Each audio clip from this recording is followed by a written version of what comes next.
दोस्तों इस वीडियो में हम लोग मीडिएवल हिस्ट्री के जो प्रीवियस ईयर के क्वेश्चन हैं वो डिस्कस करेंगे और लगभग इसमें हम लोग 100 क्वेश्चन डिस्कस करेंगे।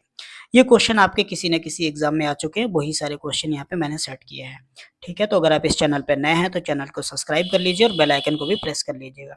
इस क्वेश्चन के बाद पीडीएफ आपको टेलीग्राम ग्रुप में मिल जाएगी। टेलीग्राम ग्रुप की लिंक डिस्क्रिप्शन में दे रखी है, उसको ज्वाइन कर लीजिएगा। ओके गाइस, तो चलिए लेट मूव करते हैं, हम लोग स्टार्ट करते हैं इसके क्वेश्चन स्टार्ट करना। जैसे पहला क्वेश्चन लिखा हुआ है कि महमूद गजनबी, मोहम्मद गौरी, चंगेज खान और तैमूर खान का सही कालानुक्रम क्या है? तो सबसे पहले आया था महमूद गजनबी, फिर मोहम्मद गौरी, फिर चंगेज खान और फिर तैमूर। इनकी जो टाइमिंग्स हैं, जैसे 998 से 1030 में मोहम्मद गौरी और 1173 से 1206 तक ये 1998 से 1030 तक मोहम्मद गजनबी रहा था, गजनबी। फिर ये 1173 से 1206 तक मोहम्मद गौरी, फिर 1206 से 1227 तक चंगेज खान और 1370 से 1405 तक के दौरान ये सक्रिय रहता है कौन? तैमूर। ठीक, तो इसका ये सही कालानुक्रम है। तहकीक मालिल हिंद पुस्तक किसने लिखी? नेक्स्ट क्वेश्चन है। तो ये तहकीक मालिल हिंद अलबरूनी ने लिखी है। अलबरूनी एक फारसी विद्वान था जिसने ये पुस्तक भारत की संस्कृति पर लिखी थी। ठीक है गाइज, ये क्वेश्चन देखते हैं इधर राइट में। देखो, इक्ता प्रणाली को संस्थागत रूप से किसने लागू किया था? तो इक्ता प्रणाली को किसने? इल्तुतमिश ने लागू किया था। कब? इल्तुतमिश ने 1226 ईस्वी में इक्ता प्रणाली की शुरुआत की थी। नेक्स्ट क्वेश्चन देखते हैं। अमीर अल खयाल की उपाधि किसे दी गई थी? तो जमालुद्दीन याकूत को। याकूत पता है कौन है? जो जिससे रजिया सुल्तान की शादी हुई थी 1236 में, उसने याकूत से शादी की थी रजिया सुल्तान ने। और रजिया सुल्तान दिल्ली की एकमात्र महिला शासिका है। रजिया सुल्तान ने कब से कब तक शासन किया? 1236 से 1240 तक शासन किया था। तो ये याकूत है। ठीक है, इसको याकूत को काला हबसी के नाम से भी जानते हैं ना। ठीक, ये इसका रजिया सुल्तान ने अपने विश्वासी याकूत को ये उपाधि दी थी। ठीक, चलो नेक्स्ट क्वेश्चन देखते हैं कि गयासुद्दीन बलबन ने कब दिल्ली पर शासन किया था? तो 1266 से 1227 तक गयासुद्दीन बलबन ने दिल्ली पर शासन किया। और बलबन जो है वो गुलाम वंश का 9वां सुल्तान था, उसने 21 वर्षों तक शासन किया। इस क्वेश्चन को देखते हैं लेफ्ट में। देखो ये वाला, अलबरूनी ने किताबुल हिंद किस भाषा में लिखी थी? तो किताबुल हिंद अरबी भाषा में लिखी थी। किताबुल हिंद अलबरूनी द्वारा अरबी भाषा में लिखी गई थी, जो भारत के सामाजिक जीवन का विवरण देती है। ये सभी क्वेश्चन आपके प्रीवियस ईयर क्वेश्चन है, ये वन लाइनर में सेट हो रखे हैं, है ना। चलो नेक्स्ट क्वेश्चन करते हैं। इधर किस शासक की मृत्यु चौगान खेलते समय हुई थी? तो चौगान खेलते समय कुतुबुद्दीन ऐबक की मृत्यु हो गई थी चौगान खेलते समय। देखो, कुतुबुद्दीन ऐबक ने जब गद्दी संभाली थी मतलब सुल्तान की, एक्चुअल में इसने कभी अपने आप को सुल्तान घोषित नहीं किया कुतुबुद्दीन ऐबक ने। जब 1206 में मोहम्मद गौरी की मृत्यु हो जाती है, उसके बाद कुतुबुद्दीन 1206 से 1210 तक शासन करता है। 1210 में इसकी चौगान खेलते समय मृत्यु हो जाती है। ठीक है, कुतुबुद्दीन ऐबक की। एक मिनट में चेक कर लेता हूँ स्क्रीन सही चल रही है। नहीं, अब सेट करता हूँ। हाँ ठीक, अब सही है। तो चौगान खेलते समय कुतुबुद्दीन ऐबक की मृत्यु हो गई थी इसमें 1210 में, और लाहौर में घोड़े से गिरकर ये लाहौर में खेल रहा था। क्वेश्चन नंबर ये नेक्स्ट पढ़ते हैं। 11वीं शताब्दी में उज्बेकिस्तान से भारत आने वाला यात्री कौन था? तो उज्बेकिस्तान से जो भारत आया वो अलबरूनी भारत आया था। अलबरूनी किसके साथ है? महमूद गजनबी के साथ 11वीं शताब्दी में भारत आया था, महमूद गजनबी के साथ, है ना। चलो नेक्स्ट क्वेश्चन करते हैं। लिखा हुआ है कि भारत में सिजदा प्रथा किसने शुरू की? तो ये तो बहुत इंपॉर्टेंट और फेमस क्वेश्चन है। भारत में सिजदा प्रथा गयासुद्दीन बलबन ने स्टार्ट की थी। गयासुद्दीन बलबन ने सुल्तान की श्रेष्ठता दिखाने के लिए सिजदा और पाबोस प्रथाएं शुरू की। कौन सी? सिजदा और पाबोस जैसी प्रथाएं स्टार्ट की थी गयासुद्दीन बलबन ने। ठीक है, नेक्स्ट क्वेश्चन पढ़ें। चलो अब नेक्स्ट क्वेश्चन पढ़ लेते हैं। यहाँ पे देखो क्या लिखा हुआ है कि फारसी विद्वान अल-वेखनी किस आक्रमणकारी के साथ था? तो फारसी विद्वान जो अल-वेखनी था वो महमूद गजनबी के साथ ही आया था। अल-वेखनी महमूद गजनबी के साथ भारत और अफगानिस्तान पर हमलों में शामिल था। 1236 से 1240 तक मामलुक साम्राज्य की सुल्तान कौन थे? अभी अभी मैंने आपको बताया 1236 से 1240 तक ये रजिया सुल्तान उस टाइम पे सुल्तान थी। रजिया सुल्तान भारत की पहली मुस्लिम महिला शासक थी और 1236 से 1240 तक रही कौन? रजिया सुल्तान। नौरोज त्योहार की शुरुआत किसने की थी? तो नौरोज त्योहार की भी शुरुआत गयासुद्दीन बलबन ने की। गयासुद्दीन बलबन ने क्या? एक सिजदा प्रथा, पावोस प्रथा और नौरोज त्योहार की शुरुआत की थी गयासुद्दीन बलबन ने। ठीक है दोस्तों, तो चलो नेक्स्ट क्वेश्चन कर लेते हैं। यहाँ पे देखो लिखा हुआ दास वंश की स्थापना किसने की थी? तो दास वंश की स्थापना कुतुबुद्दीन ऐबक ने की थी। कब? 1206 में। तो कुतुबुद्दीन ऐबक ने 1206 में गुलाम वंश की स्थापना की थी, जिसे मामलुक वंश भी कहते हैं। क्या? मामलुक मामलुक वंश भी कहते हैं। ठीक। इसके बाद फिर इसका बेटा बना था शासक, लेकिन वो कुछ ही महीने तक रहा था, तो इल्तुतमिश ने उसकी हत्या कर दी थी। उसके बाद इल्तुतमिश आया। इल्तुतमिश, ये समझ लो, है ना। तो अब नेक्स्ट क्वेश्चन इधर पढ़ते हैं। दिल्ली सल्तनत का सही क्रम क्या है?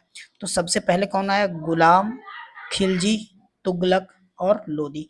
सबसे पहले गुलाम वंश, फिर खिलजी वंश, फिर तुगलक वंश, फिर लोदी वंश। और लोदी वंश के बाद जो आपका बहलोल वो लोदी था, बहलोल लोदी, तो उसकी फिर बाबर से जब लड़ाई हुई थी 1526 में, तब तक वो रहा था। उसके बाद मुगल शासन आ गया था। ठीक है, तो नेक्स्ट मूव करते हैं हम लोग। अलाई मीनार का निर्माण किसने शुरू किया था? 1 मिनट में देख लेता हूँ स्क्रीन में सब कुछ सही चल रहा है। हाँ ठीक है।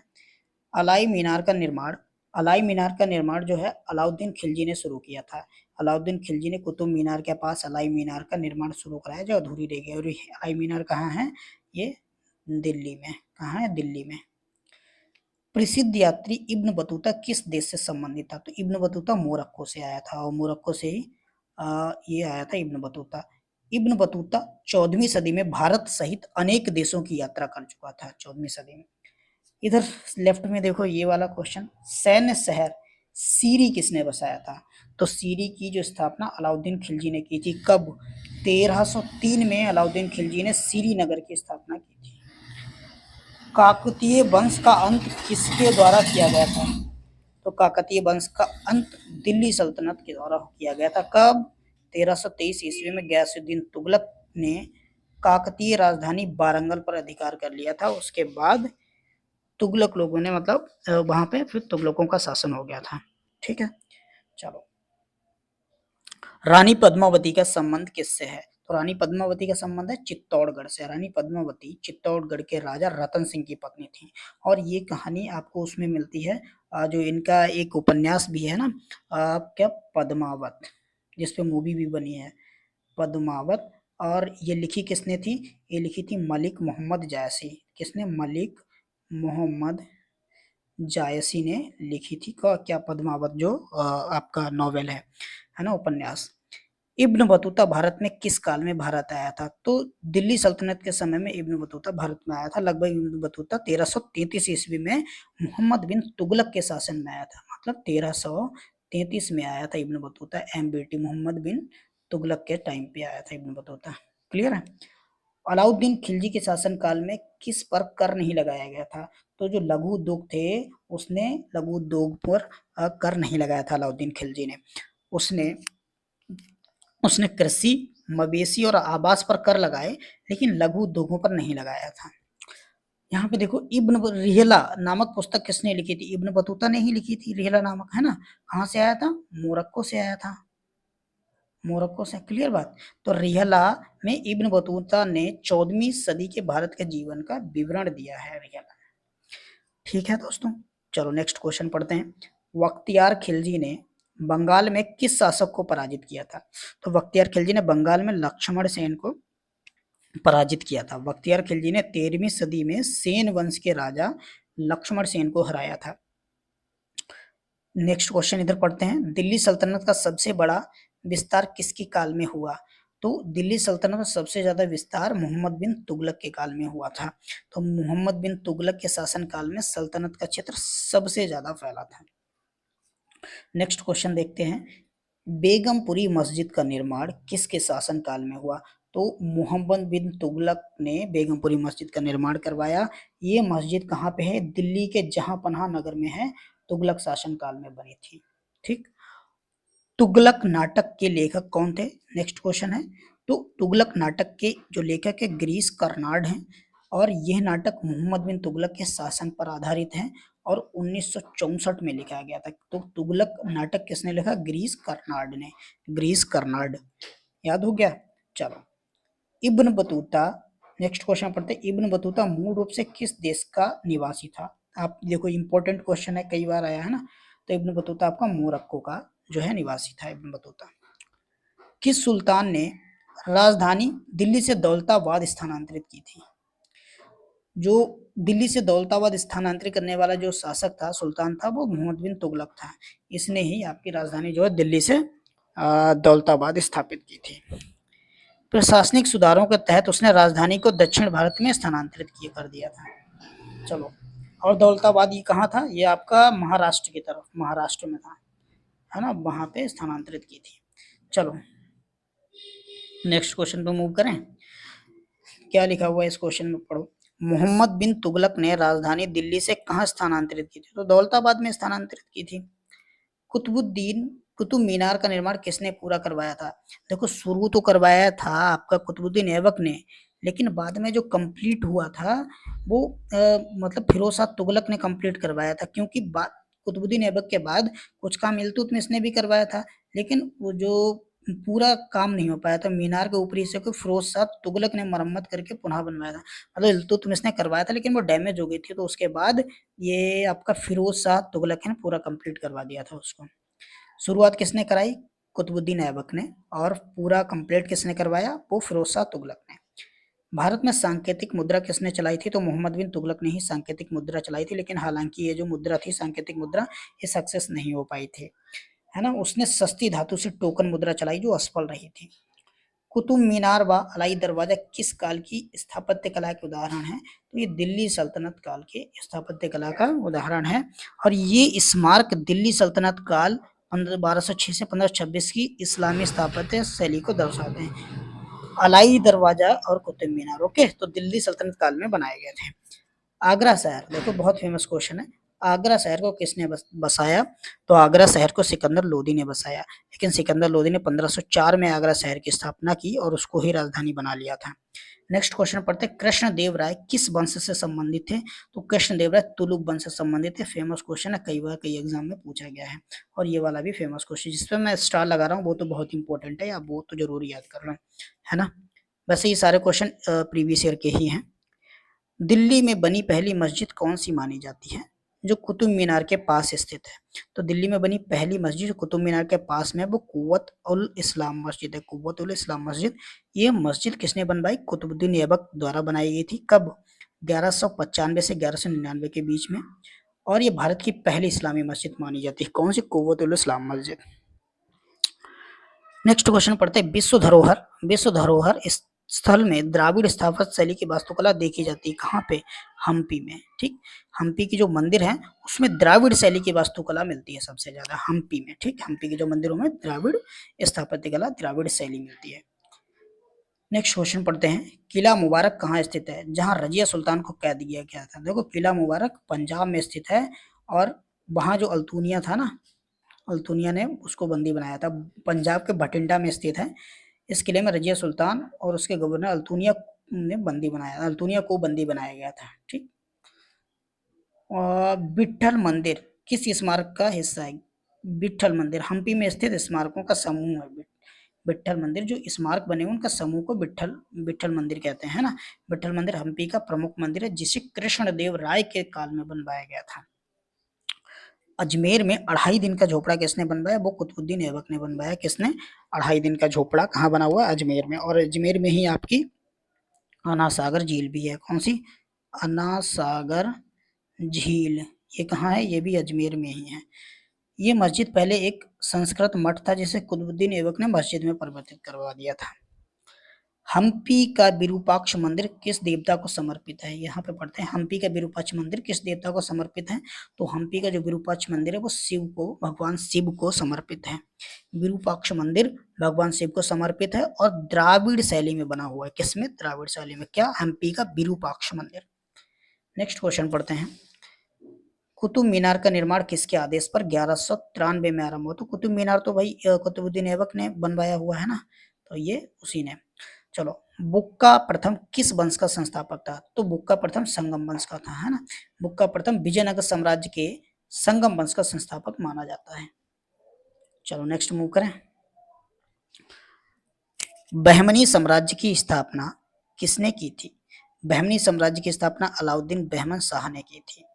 हसन गंगू उर्फ अलाउद्दीन बहमन शाह ने 1347 ईस्वी में बहमनी साम्राज्य की स्थापना की।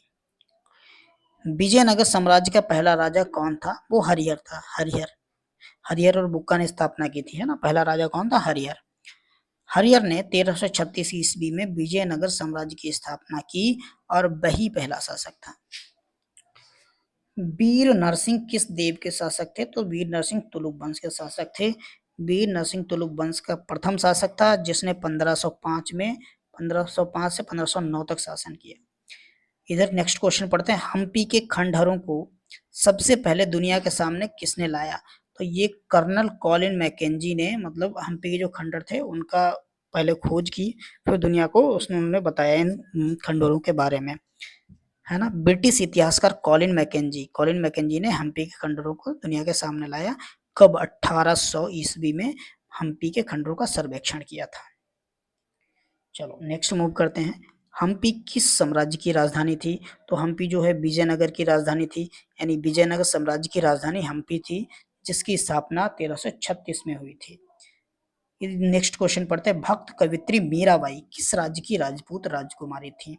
तो इंपॉर्टेंट क्वेश्चन है। तो ये राजस्थान की राजकुमारी थी, यानी मीराबाई का जन्म 1498 में हुआ था राजस्थान के मेड़ता के कुर्की में। 1498 में और भी कुछ आया था, क्या क्या था? 1498 में कौन भारत आया था आपका? क्या कहते हैं, जिसने समुद्री रास्ते की खोज की थी अपने भारत की, मैं तो उसका नाम देखो याद नहीं आ रहा है ना। भारत की खोज किसने की? भारत समुद्री मार्ग की। चलो अभी 1498 में आया था। एक तो अमेरिका थी, कोलंबस ने की थी। क्या नाम है, चलो अभी मुझे याद नहीं आ रहा। विजयनगर साम्राज्य की वर्तमान समय में कौन सी राजधानी थी? वो हम्पी। हम वर्तमान में हम्पी राजधानी थी उस समय। हम्पी ही विजयनगर साम्राज्य की ऐतिहासिक राजधानी थी। दास बोध किस संत के उपदेशों का संकलन है? तो ये समर्थ रामदास के जो है उनके उपदेशों का संकलन है। दासबोध 17वीं शताब्दी में समर्थ रामदास द्वारा अपने शिष्य को सुनाए गए उपदेशों का संग्रह है। नेक्स्ट क्वेश्चन करते हैं। 16वीं शताब्दी में विजयनगर साम्राज्य का प्रसिद्ध शासक कौन था? तो विजयनगर के कृष्णदेव राय थे, ठीक है। कृष्णदेव राय ने 1509 से 1529 तक शासन किया। याद रखेंगे कब से? 1509 से 1529 तक शासन किया और तेलुगु साहित्य को स्वर्ण युग दिया। माधवाचार्य द्वारा रचित माधव निदान में कितने अध्याय हैं? तो माधवाचार्य द्वारा रचित माधव निदान में 69 अध्याय हैं, 69।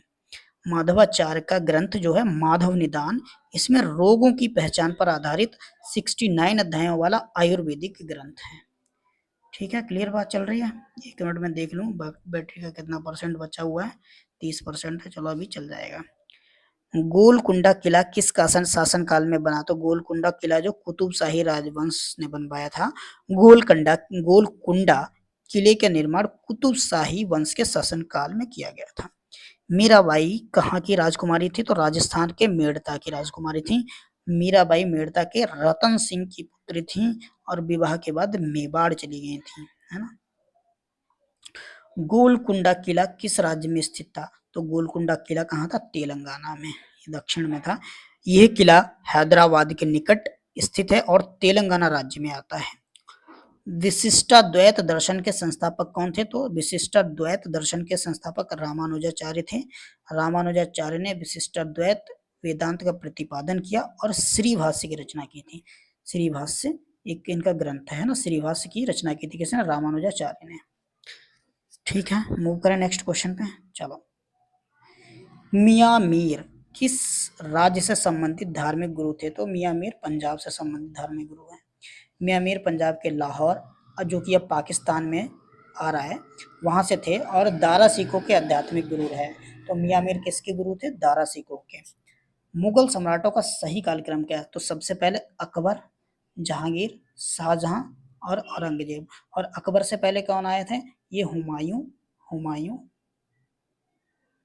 हुमायूं, और इनसे भी पहले कौन था? क्या कहते हैं, बाबर, है ना, सबसे पहले बाबर। तो ये सही क्रम, बाबर, हुमायूं, अकबर, जहांगीर, शाहजहां, औरंगजेब। तो मुगल सम्राटों का यही ऐतिहासिक कालानुक्रम है। क्लियर बात है। अजमेर की सूफी संत से जुड़ा हुआ है। ख्वाजा मोइनुद्दीन चिश्ती की दरगाह है अजमेर में। ख्वाजा मोइनुद्दीन चिश्ती की दरगाह अजमेर में स्थित है, जिन्होंने चिश्तिया परंपरा की शुरुआत की थी। मुगल साम्राज्य की स्थापना किसने की थी? तो बाबर ने की थी 1526 में, है ना, और बहलुल लोदी को हराकर। संत कबीर का जन्म कहाँ हुआ था? देखो मैं इसमें ट्राई कर रहा हूँ आपको ज्यादा से ज्यादा क्वेश्चन कवर करवा दूं, है ना, बहुत ज्यादा एक्सप्लेनेशन नहीं दे रहा हूँ, ये बस प्रैक्टिस सेशन है इसलिए। संत कबीर का जन्म कहाँ हुआ था? वाराणसी में। कबीर का जन्म वाराणसी के पास लहरतारा में हुआ था, और उनकी रचनाएं बीजक में संग्रहित हैं। किसमें? बीजक में। नेक्स्ट क्वेश्चन इधर साइड में देखो, तुलुगमा क्या था? बाबर की सैन्य रणनीति थी तुलुगमा। बाबर ने पानीपत के युद्ध में तुलुगमा युद्ध अपनाई, नीति अपनाई थी। पानीपत का युद्ध कब हुआ था? 1526 ईस्वी में। ये होता पानीपत का युद्ध। पानीपत का ये वो भी फर्स्ट वाला, प्रथम वाला। और दूसरा कब हुआ था? 1556 में, ठीक है। और तीसरा कब हुआ था? 1761 में। क्लियर बात है, पानीपत का युद्ध। चलो, किस वंश के शासकों को सुल्तान नहीं कहा जाता? तो मुगल वंश के शासकों को सुल्तान नहीं कहा जाता, ये बादशाह, इनको बादशाह कहा जाता है। बादशाह या सम्राट कहा जाता था, ना कि सुल्तान। ठीक है। बाबर कितनी उम्र में फरगना की गद्दी पर बैठा? तो बाबर 11 वर्ष की उम्र में फरगना की गद्दी पर बैठा था। बाबर 1494 में 11 वर्ष की आयु में फरगना का शासक बना था। ठीक है। नेक्स्ट क्वेश्चन करें, मुगल सम्राटों का उल्टा क्रम क्या है? अरे उल्टा क्रम भाई देख लो, सबसे लास्ट में बहादुर शाह द्वितीय, फिर औरंगजेब, फिर शाहजहां, फिर अकबर। अकबर के बाद कौन आ जाएगा? हुमायूं, हुमायूं, और उसके बाद कौन आ जाएगा? बाबर, बाबर आ जाएगा। क्लियर बात चल रही है? देख लेते हैं स्क्रीन सही चल रही है क्या?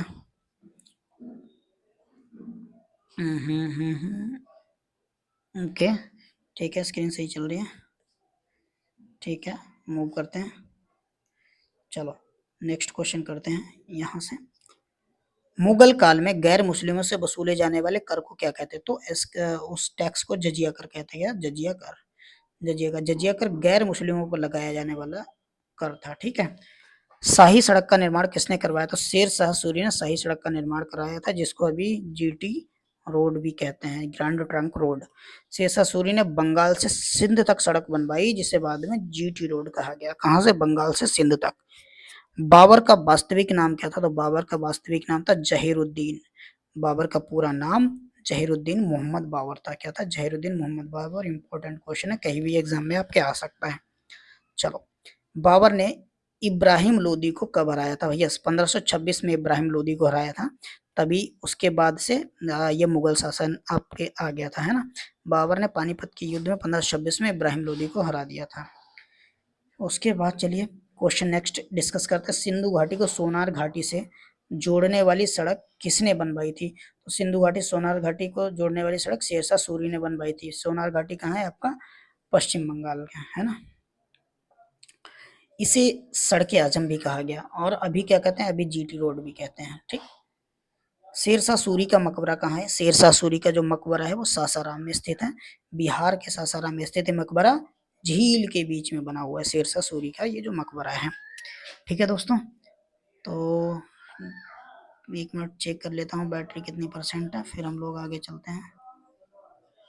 अभी है 26%। चलो मूव कर लेते हैं। पानीपत की दूसरी लड़ाई में हेमू को किसने हराया था? तो ये बैरम खान ने हराया था। बैरम खान किसकी तरफ से थे? ये अकबर की तरफ से थे, मतलब अकबर की तरफ से नेतृत्व कर रहे थे। ठीक है। 1556 में ये पानीपत का दूसरा युद्ध हुआ था। अकबर के सेनापति बैरम खान थे, हेमू जी, है ना। इन्होंने हेमू को हरा दिया था। सम्राट अकबर कब बने थे? अकबर कब सम्राट बने? तो 1556 में, क्योंकि 1556 में जो हुमायूं था उसकी सीढ़ियों से लुढ़क करके मृत्यु हो गई थी। ठीक है। तो दीन इलाही की स्थापना किसने की? ये भी अकबर ने ही की थी। अकबर ने 1582 में दीन इलाही की स्थापना की थी। हल्दी घाटी का युद्ध कब हुआ था? 1576 में, और ये युद्ध महाराणा प्रताप और अकबर के बीच में हुआ था कब? 18 जून 1576 को लड़ा गया था। ठीक है दोस्तों, स्पीड में और प्रैक्टिस करते हैं क्वेश्चन। अकबर के विरोध में अहमदनगर की किस रानी ने संघर्ष किया? तो वो थी चांद बीबी जी। उन्होंने अकबर के विरोध में अहमदनगर से विरोध किया था। चांद बीबी ने अकबर की सेना से अहमदनगर की रक्षा की थी। अकबर के शासन में राजस्व मंत्री कौन था? अकबर के शासन में राजस्व मंत्री कौन थे? टोडरमल जी थे। टोडरमल ने जब्त प्रणाली के अंतर्गत राजस्व व्यवस्था लागू की। ठीक है दोस्तों, मुगल काल से विदेशी यात्रियों का कौन सा युग्म असंगत है? तो जॉन ये तो छोड़ो, क्योंकि ये ऑप्शंस में से चूज करना था, है ना, तो इसको हटा देते हैं। सुलह ए कुल का क्या अर्थ है? तो सार्वभौमिक शांति, मतलब सुलह कुल का जो मतलब है वो है सार्वभौमिक शांति, की हर जगह शांति व्यवस्था हो। ये सभी धर्मों के साथ शांति और सहिष्णुता की नीति थी। सर थॉमस रो किसके शासनकाल में भारत आए थे? ये वाला क्वेश्चन करते हैं। तो सर थॉमस रो जहांगीर के शासनकाल में आए थे। कब? 1615 ईस्वी में जहांगीर के शासनकाल में आए थे। अकबर ने इबादत खाना कब बनवाया? अकबर ने इबादत खाना 1575 ईस्वी में बनवाया था। ठीक है, धार्मिक चर्चा के लिए अकबर ने फतेहपुर सीकरी में 1575 ईस्वी में इबादत खाना बनवाया था। चलो नेक्स्ट क्वेश्चन करें। अकबर का राज्य से अभिषेक तख्ते अकबरी पर कहाँ हुआ था? तो ये पंजाब में हुआ था इसका राज्यभिषेक। अकबर का राज्य अभिषेक कालानौर पंजाब में 1556 ईस्वी में हुआ था। पानीपत का दूसरा युद्ध मैंने आपको बताया कब हुआ था? 1556 में। किसके? अकबर और हेमू के बीच, जिसका नेतृत्व किसने किया था? बैरम खान ने अकबर की तरफ से किया था। और तीसरा वाला पानीपत का कब हुआ था? 1761 में। 1761 में मराठा और अहमद शाह अब्दाली के बीच में। बैरम खान का पुत्र कौन था जिसने अकबर के दरबार में सेवा की? तो अब्दुल रहीम खाने खाना जो थे, यही बैरम खान के पुत्र थे। और ये नवरत्नों में भी शामिल थे। नवरत्न में भी शामिल थे। कौन? अब्दुल रहीम खाने खाना। ठीक है जी। खाने खाने की उपाधि किससे दी गई? तो बैरम खान को खाने खाने की उपाधि दी गई। बैरम खानों को उपाधि दी गई और उनके पुत्र रहीम को भी यह उपाधि मिली थी। भारत का तीसरा मुगल सम्राट कौन था? तो तीसरा अकबर थे। पहले कौन आया था? बाबर, फिर हुमायूं, और हुमायूं के बाद कौन था? फिर अकबर आ गए थे, है ना। तो अकबर तीसरे नंबर पे है। अकबर के बाद कौन आया था?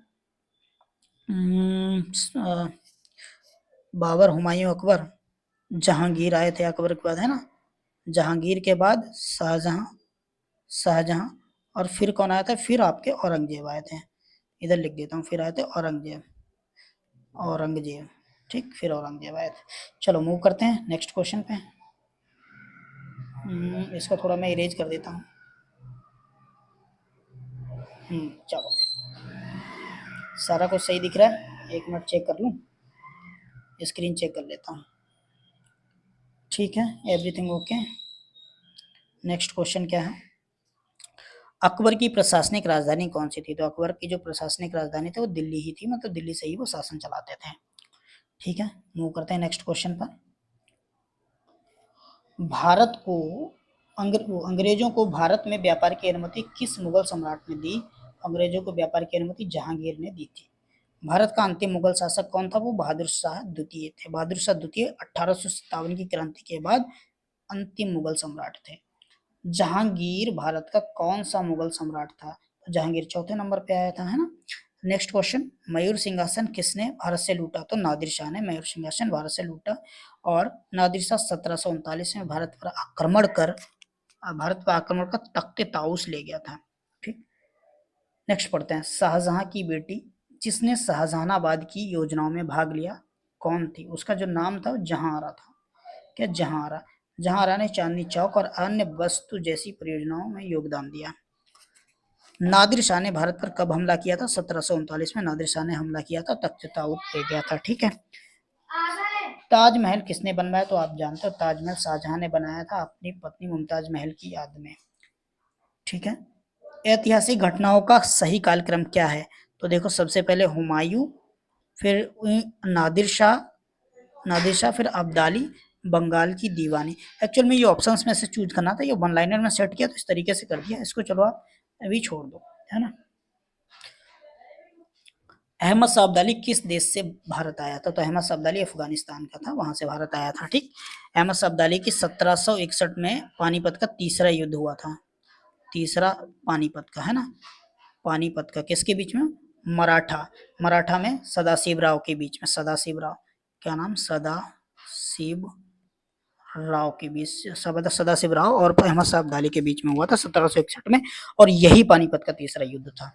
औरंगजेब के संबंध में कौन सा कथन गलत है? तो ये ऑप्शंस में से चूज करना था। जहां मुमताज का दूसरा पुत्र था, तो वो शाहजहां और मुमताज का दूसरा पुत्र था। नहीं जी, औरंगजेब शाहजहां का तीसरा पुत्र था। ये जो है राइट ऑप्शन है।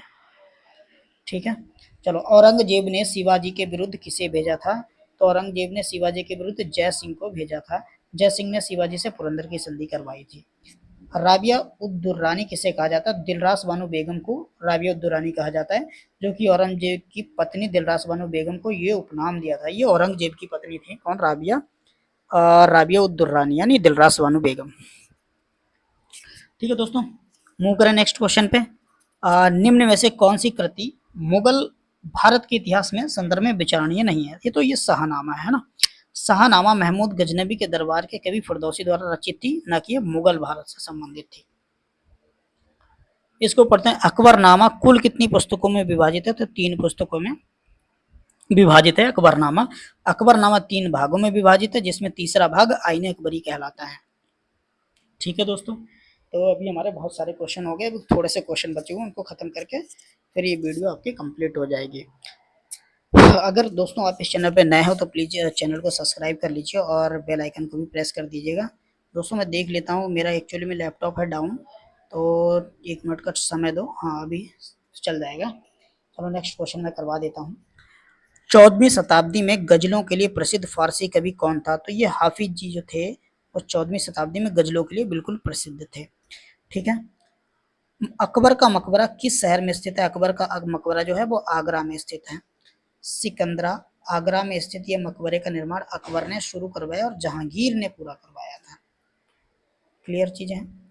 मध्यकालीन महाकाव्य पद्मावत के लेखक कौन थे? मैंने इसमें आपको बताया था मलिक मोहम्मद जायसी है, पहले ही बता चुका हूँ, जो कि ये लिखा था पद्मावत किसने? मलिक मोहम्मद जायसी ने, जिसमें आपकी रानी पद्मावती की कहानी लिखी हुई है, और ये राजा रतन सिंह की। कहाँ के थे? चित्तौड़गढ़ के। चार मीनार से संबंधित कौन सा कथन गलत है? ऑप्शंस में से करना था, छोड़ो इसको, है ना, वन लाइनर कर लेते हैं। आईन अकबरी किसने लिखी? अबुल फजल ने, है ना, ये आप पहले भी पढ़ चुके हो। लिखी किसने? अबुल फजल ने। और ये जो तीसरा भाग है किसका? अकबरनामा का। नेक्स्ट क्वेश्चन पढ़ते हैं। हुमायूं नामा किसने लिखी? तो गुलबदन बेगम ने। जो गुलबदन बेगम जो थी हुमायूं की बहन थी, हुमायूं की बहन गुलबदन बेगम ने यह पुस्तक अकबर के कहने पर ही लिखी थी। चार मीनार का निर्माण किस बीमारी की समाप्ति पर किया गया था? तो प्लेग की जब बीमारी फैली थी उसके बाद जब खत्म हो गई थी ये बीमारी, तो उसके बाद चार मीनार का निर्माण किया गया था, और ये स्मारक हैदराबाद में प्लेग समाप्त होने पर 1591 में बना हुआ है। चार मीनार किसने बनवाया था?